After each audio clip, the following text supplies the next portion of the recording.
guys, what's up? Tonewood, yeah! Does it exist? No. Okay, so, it takes a lot of guts to say that, doesn't it? Actually, no. Tonewood is not a real thing on solid body electric guitars. In fact, I'm going to add some info that you've never heard probably, and that's going to really butthole hurt a few people. But hey, what the hell? Check out my last video, by the way, on oiling the fretboard. That's causing a nice little war on the Facebook groups. And of course, there are a lot of guys who are like pro me, don't use the stuff. But anyway, so we're going to talk about Tonewood on solid body electric guitars to start with. So what controls the sound quality of the guitar, you know, and the tone of the guitar? Well, part of it has to do with how much pressure you put on the neck.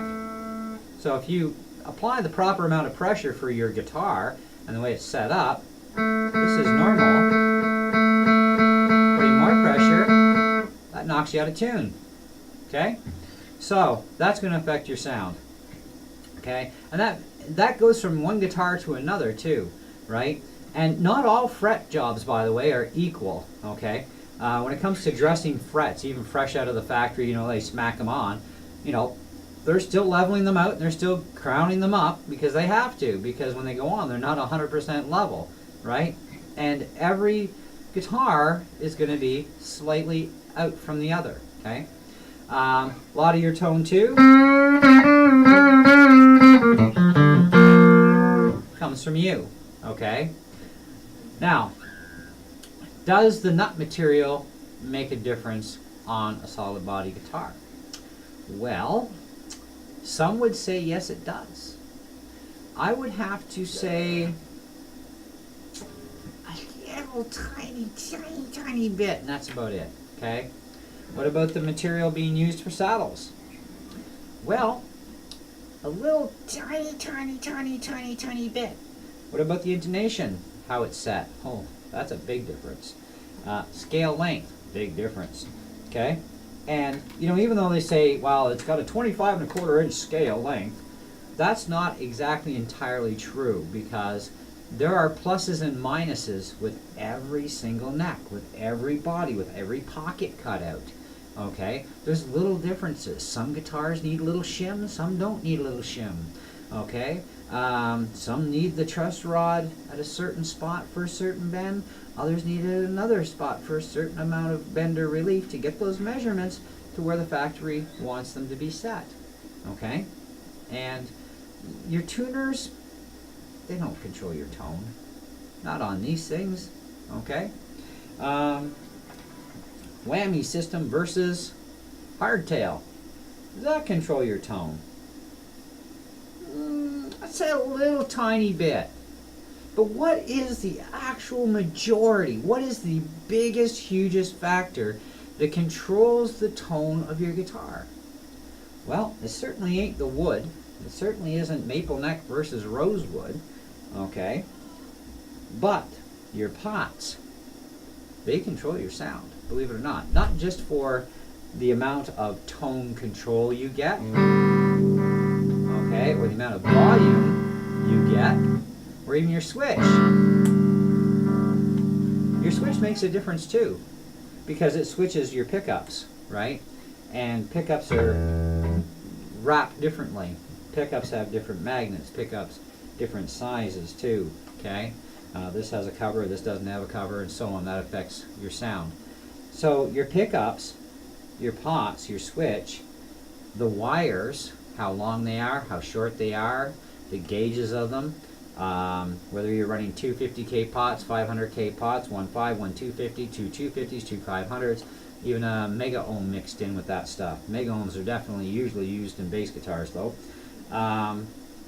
You know, there's little things that don't add up to much more than 1.5%, maybe at best. But your majority of that sound coming from your instrument, okay, is in your main electronics, okay? It's also in pickup heights as well, okay? Your heights will control your tone or your sound. And not every single one of these pickups in 50 million of these Affinity Squire Telecasters are set exactly and precisely the same. Well, they use a gauge, don't they? Well, you would think they do, and they probably do, but, you know, if Buddy's half asleep at the wheel and he's not precisely on dead square, that changes it, okay, the height. Also, there's changes regardless, because when these steel plates are made, okay, being your bridge, okay, because these are your saddles, okay, and even your saddles, when they cut the little groove, all right, they're not 100%, okay. If the guy doesn't set the radius the same, which he never does, okay, well, it's got a 9.5 inch radius or a 12 inch radius, whatever, okay, whatever the radius is, you're supposed to set the saddles to that on the neck. Hey, I've seen a lot of guitars, they don't set shit. It's straight dead across and that's it, right? And that's not how you set the radius, okay? And so anyway, there's always inconsistency somewhere.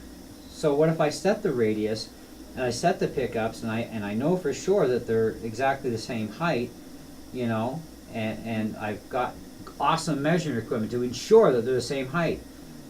Still ain't going to sound the same. Still going to be a sound difference one to another. Why? Well, because nothing's made equal. I mean, come on, you think about this realistically. The best machine in the world cannot draw a perfect circle. No human can do it either, although they did try to profess that somebody did that once, which I called bullshit on the video. Even the best lathe on the planet, the most precise, the most well-built, highly precisioned lathe, still cannot cut a perfect circle. Oh, to the naked eye, it looks perfect. Don't get me wrong, it does. But when you actually measure that properly, okay, and you even put a little machinist gauge on there that checks for inconsistencies. I used to have one. I can't remember the exact name of it offhand. It's been a while. It'll bob up and down, bob up and down, bob up and down. Even little micronic movements, which proves what? It ain't a circle. It's not a perfect circle. It's perfect enough for the application at hand that it needs to be used in, but it's not perfect because there's no such thing as perfect. Why do you think I don't give you guys 5-star reviews on stuff? Because there's no such thing as a perfect product. You can get damn close, okay, but it still ain't perfect, okay? So anyways, guitars with electric solid bodies, okay, if you go into the acoustic level of it,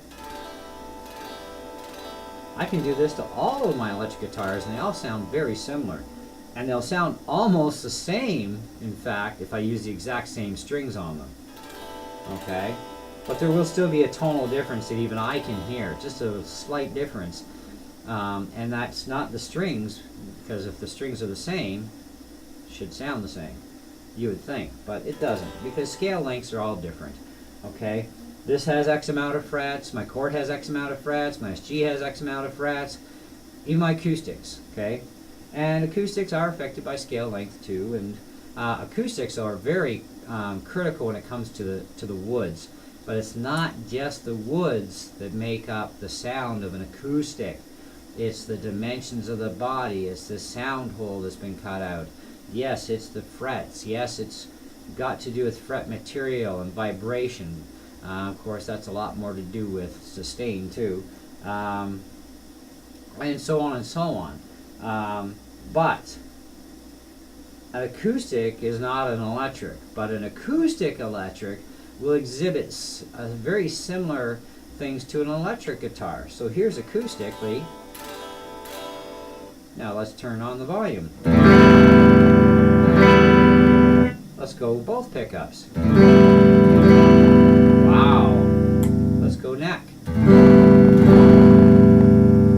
Oh, I didn't change the strings. I didn't touch any of the controls. They're all full blast. Yet they all change. Why? Well, because you're going from a single bridge pickup, which is at the higher end or tighter end, and then you're going in between, so you've got tight, and then you've got loose, and then you got really loose, okay? And then of course you switch over to the neck, it's really loose, but it's also a different pickup too than the one that's in here. Magnetic field strength is different from one pickup to another. Even if you take 1,000 of these little pickups and 1,000 of these little pickups, or even 1,000,000 of them, 1,000,000,000,000 of them in fact, every single one of them is going to have slight differences in its sound that it can produce. Why is that? Well, because of the magnetic poles, for one, not as far as north and south go, but as far as how the strength of those two interact with each other, the strength of the magnet itself, the material, okay? Like I said, we can't make everything the same, so even these little poles in here, they're not perfectly round, and they're not perfectly even either for their depth. Not perfectly. There's little inconsistencies. And even if they design them to be completely flush and flat, and they put it on a square bar, even that ain't cut 100% straight. Okay, so it's got little areas, but they just keep banging until it's flush. And so then you get little inconsistencies, and yet it's supposed to be flush. But even the metal being used, if you take a metal rod this long, now I'm also a machinist, so I know this stuff, but if you take a metal rod even this long, you're going to chop it up into little bits to make pickup poles, okay? Every single one of them will not be the exact same precise length, diameter, okay? You will find that when they were smoothed out at the ends to take away any sharp burrs, that the beveling, if you look at it with a friggin' microscope, you'll see the offness of the bevelings. That's going to affect tone too, which also changes the characteristics how the pickup works. Okay, same as when they wrap the pickups with the wire. Okay, let's say they do 2,000 wraps on every single coiled Telecaster pickup like this one. Okay, and that goes for any pickup, by the way, any brand. I don't care, Seymour Duncan's, EMJ, or EMG, whatever they are. Okay, doesn't matter. 2,000 lines. Now that wire is under tension, so is that pickup, because it has to be, because they can't run it loose and sloppy. They need it wound tight. So what's happening is the wire is getting pulled, and the wire already has thin spots, thick spots, thin spots, thick spots, and the wire isn't exactly round either. Okay, in a lot of cases it's got a lot more flat spots in it than it does round. Okay, because it was round on the wheel, and there's a lot of pressure there when it was wound on there to get it straight, going back and forth. And you know, the wire is actually a lot longer, or actually technically it's shorter than what it was supposed to be, but it's actually longer to the length because it's been stretched and pulled, so it's been thinned out more, but it still has short and fat spots everywhere, so the wire isn't actually consistent. Same with your strings. Your strings are no different when they make those. These are not perfectly round, or you know, whatever. And see, people don't understand this. So, but that's where things come into play. Even your jack makes a difference, believe it or not. The quality of your jack makes a difference in how well the signal can pass through that metal and into your connector, whether it be wireless or whether it be a cable. You know, some people think that cables make a difference. When it all boils down to it at the end of the day, folks, no. You can use the best monster cables, you can use cheaper cables, it makes no freaking difference. The only time the difference is actually made is when it comes to these cables with the pre-molded heads on, cheap shit cables. I actually have one, and you know, that does have a bit of a sound difference. It's not major, but it is noticeable, at least to me. I can hear the difference, but there are a lot of people that can't, you know, and that's fine, you know, because then those are the people that are arguing and say, oh, even the cheap crappy cables are good cables. Well, that's your opinion, you're entitled to it, but you're still wrong. So here's one of our cheap crappy cables. Okay? So, let's plug this crappy cable in. Now you've heard my wireless.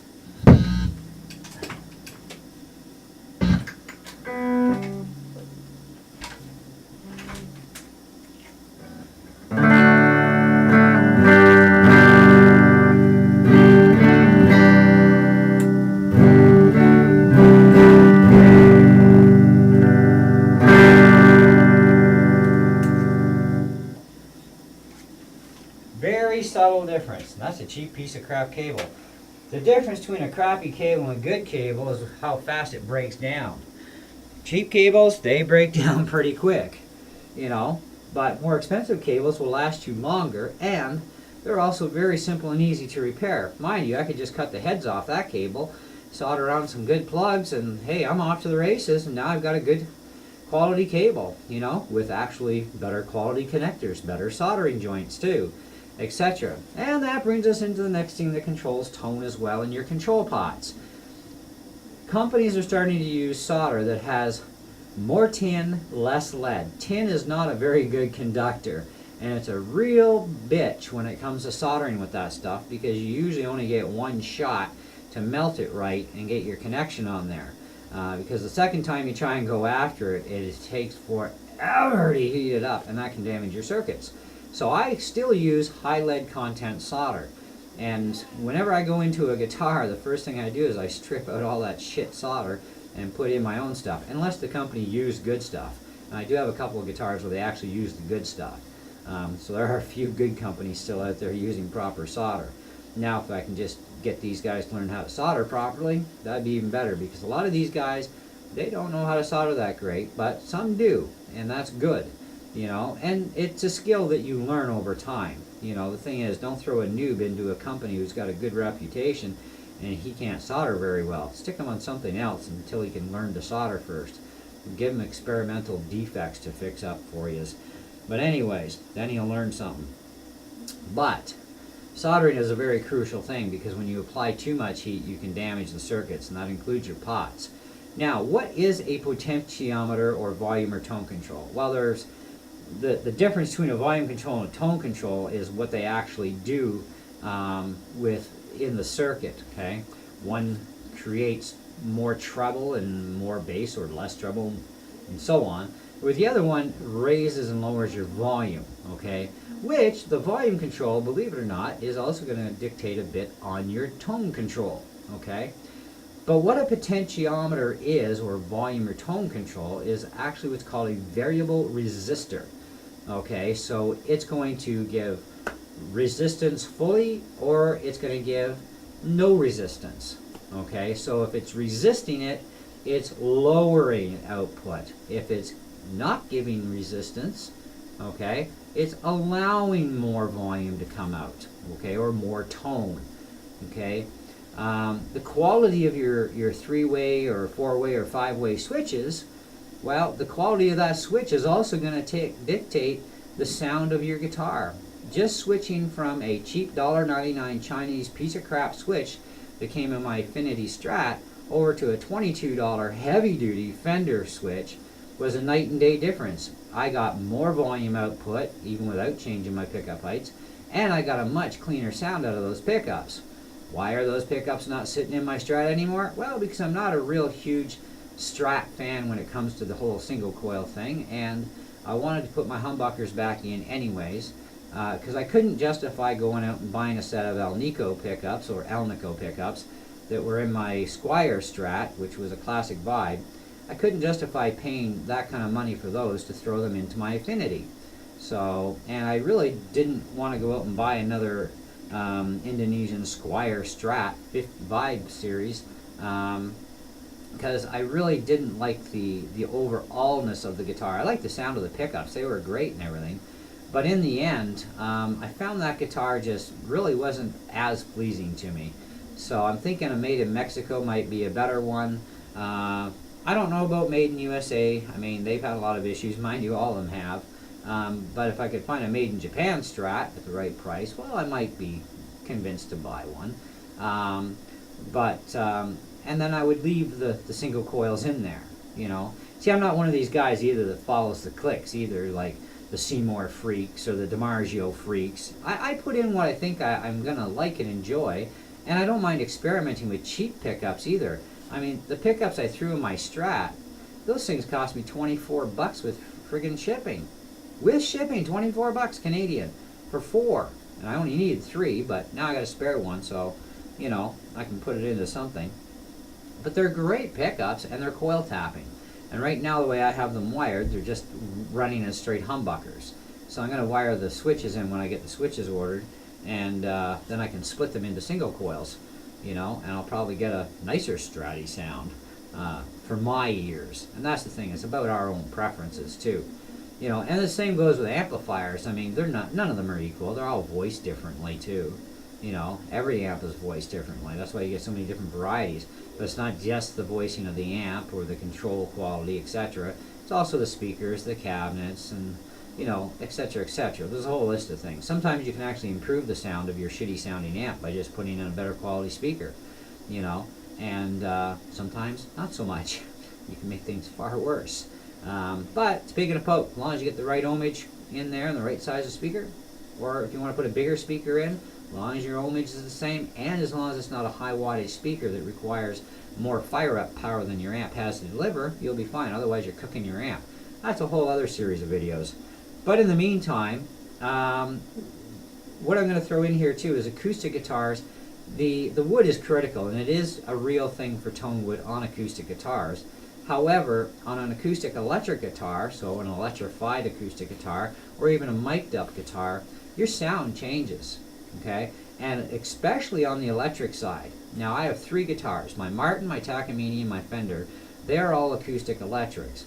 Now, when I plug them in and I listen to them through either my PA or through my amp, because my amp is mic'd up into my PA, it's not direct in, but whichever way I do it, the sound of that guitar is totally different. Now, it could go yay, or it could be like, bleh, you know, but as in a straight acoustic, I bought it because I love the sound of it. It's an awesome playing instrument, tone is great, and, you know, good quality stuff on top of that, you know. So, with your guitars, though, and your solid body electrics, I'll leave you with this. When you start paying more money, you're paying for better quality wood that's been finished better, because it's not an option, or it would look like crap. Because when you start getting into your more exotic based woods, okay, like your mahogany is an exotic wood, it requires careful sanding too. But you get into Purple Heart, some guys have complete rosewood bodies on their electrics. Now, rosewood is a real bugger to sand, okay? It's very nasty stuff. But it's not a super hard wood. Now, one kind of guitar I would love if I could have it built for me would be one out of bloodwood. Because when you hand polish that stuff, okay, with just sandpaper, no polishing compounds of any kind, hand polish it, you do it upright, that looks like liquid crimson blood. It's so shiny, so bloody red, you know? It's just amazing stuff. I've been a woodworker for a long time. I've worked with pretty much all the exotic woods out there except snakewood. Snakewood was the only one I wouldn't go near because the expense of that stuff is just out of this freaking planet. Look up snakewood and you'll find out why it's so expensive. But it is a nice wood nonetheless. But I've worked with pretty much all the exotic woods out there. That's one I haven't. I'm sure there's a few others I haven't worked with just because I've never heard of them. But I have worked with a ton of exotic woods. Rosewoods, ebonies, friggin' Madagascar. I've worked with, oh my god, several species of the rosewood family. Greenheart. Now, greenheart is actually a marine wood, a marine grade wood for shipbuilding, but I've used it as well, and it's really nice stuff. You know, it's pretty dense stuff. It's pretty decent. But, you know, with your guitars, you're paying for the extra time that has to be put in to finish those woods properly and smoothly and make them look good, because, you know, they're just that fussy, you know, of woods when you get into high-end exotic woods. It's not like cheap crap, like, you know, your maple is cheap, you know, rock maple is a little harder to polish up, but standard maple is not a big issue. But even your ash bodies and stuff, ash is very delicate.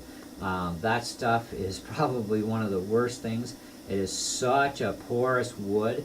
It'll soak in a gallon of friggin' Varathane. I mean, the stuff is just nasty for being porous.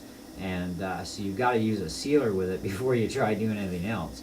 But even sanding it is extremely critical stuff because it's such a soft wood. Yet they consider it to be a hardwood, whereas I don't consider it to be a hardwood. But it is a beautiful wood nonetheless, you know. But these are cheaper woods, you know.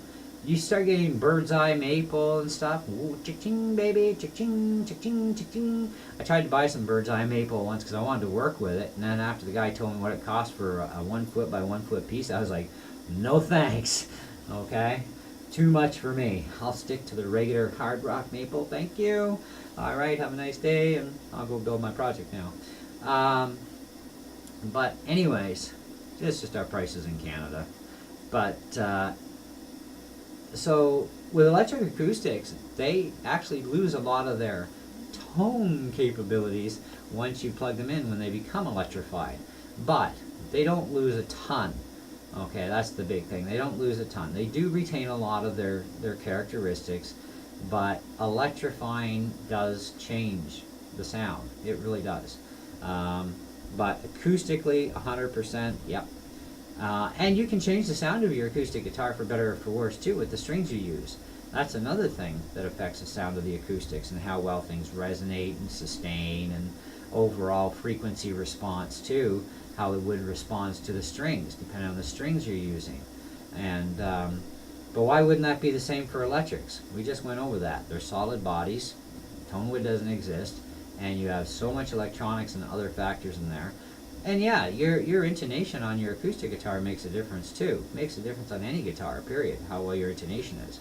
But even if you took 1,000 or 10,000 Les Pauls or Strats or Telecasters, whatever, the intonation will never be set up exactly the same on each one, although they're the same model. Okay, they're the same, made in Mexico, made in USA, made in Indonesia, made in Japan. I don't care where the hell they're made. But you take any of them, you take a bazillion of them, you know, okay? They won't be the same.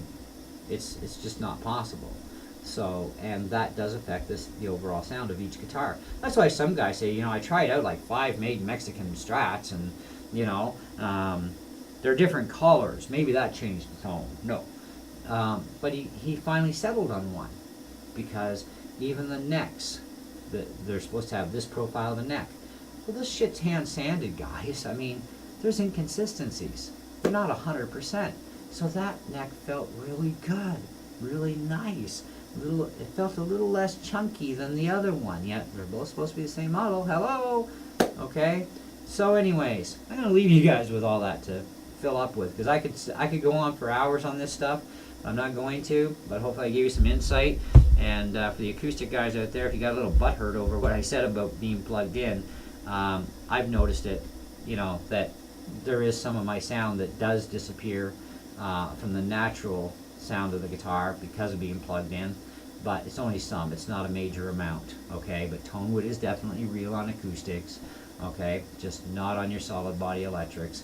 So, and is it real on hollow bodies? Because I know someone will ask. Yes, it is real on hollow body electrics too, because a hollow body can be played acoustically to a certain point, but then you're going to have to plug it in to get more out of it. So, and then you'll have a bit of a change as well. And the sound of a hollow body, there's pickups that are different than what's in your Strat 2, and blah blah blah blah, and we can keep going. So anyways, before I keep going for another 5 hours, see you later. Thanks for watching. If you're not subscribed, please subscribe, hit the little bell, you'll get updates, and hey, we'll check out the war on this video when it starts up. Thanks again. Ciao.